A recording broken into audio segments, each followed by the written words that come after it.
విరాట్ కోహ్లీలో కన్సిస్టెన్సీ లేదు. Virat Kohli ODI cricket ఫార్మాట్కి రిటైర్మెంట్ ఇవ్వాలి, విరాట్ కోహ్లీకి సరిగ్గా ఫిట్నెస్ కూడా లేదు అని చాలామంది ట్రోల్ చేశారు కదా. ఈవెన్ విరాట్ కోహ్లీకి వైట్ బియర్డ్ వచ్చినా కూడా ట్రోల్ చేసేశారు. వాళ్ళకు ఒక క్లారిటీ ఇద్దాం. నెంబర్ 1, ఫిట్నెస్ గురించి క్లారిటీ. ఈరోజు యశస్వి జైస్వాల్ 3.1 ఓవర్ దగ్గర అవుట్ అయితే తను విరాట్ కోహ్లీ నియర్లీ 40 ఓవర్స్ గ్రిజ్లో ఉన్నాడు. 120 బాల్స్ అంటే 20 ఓవర్లు ఫేస్ చేశాడు. ఇంతకంటే ఫిట్నెస్ ఇంకెవరికి ఉంటుంది చెప్పండి. నెంబర్ 2, కన్సిస్టెన్సీ లేదు అన్నారు. ఆస్ట్రేలియా గ్రౌండ్లో నాట్అవుట్ 74 రన్స్ చేశాడు మొన్న.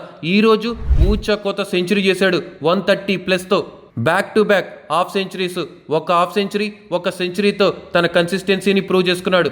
నెంబర్ 3, ఓడిఐ క్రికెట్ ఫార్మేట్లో ఈ రోజుతో 52nd సెంచరీని నమోదు చేసుకున్నాడు విరాట్ కోహ్లీ.